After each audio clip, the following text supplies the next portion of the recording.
In this video, we are going to learn how to add and subtract fractions with like denominators. Keep in mind that a fraction is a number that represents a part of a whole. Here I have a bunch of examples of fractions.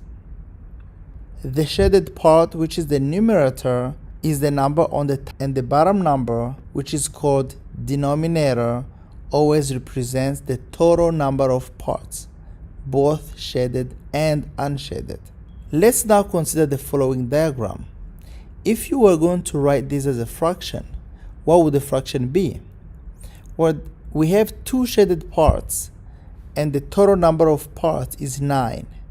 So the fraction would be 2/9, or 2/9. How about this fraction?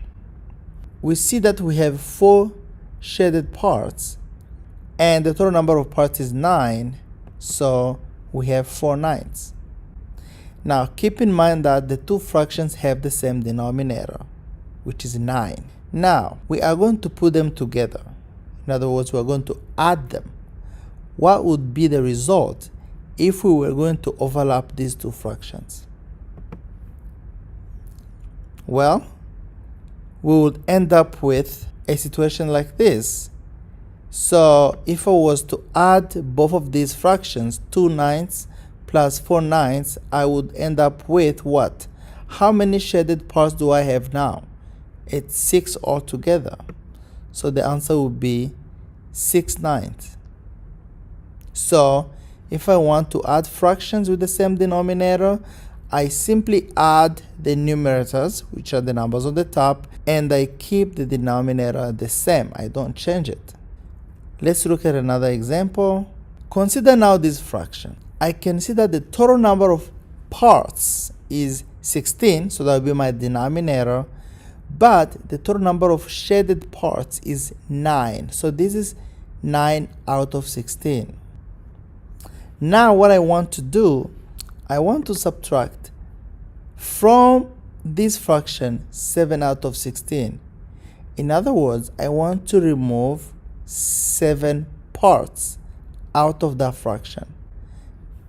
And I hope you can see that these are 7 parts. So what is going to be my result? In other words, what is 9 over 16 minus 7 over 16?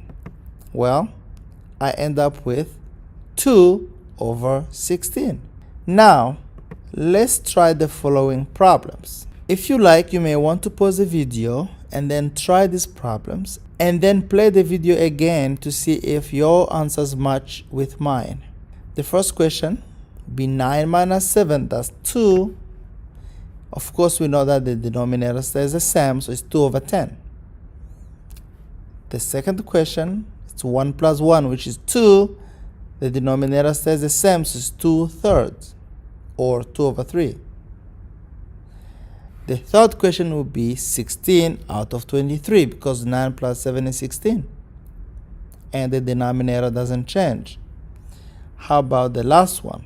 Well, you guessed right. It is going to be 6 out of 11, because 9 minus 3 is 6, and the denominator stays the same. Let's try these last two examples.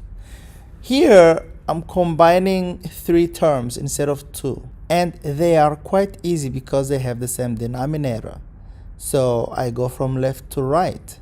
I start with 9/10 minus 7/10. What do I get? Well, that is 2/10. Now I will bring down 1 over 10, which I'm going to add to 2/10, and that gives me 3/10, and that's my answer. How about the next one? How about you try and then you see if we get the same answer? So again, I combine the first two terms. 9/25 plus 7/25 is 16/25, and then of course I bring down the subtraction, so minus 3 over 25. My final answer becomes 13 over 25. And this concludes our video on adding and subtracting fractions with the same denominator.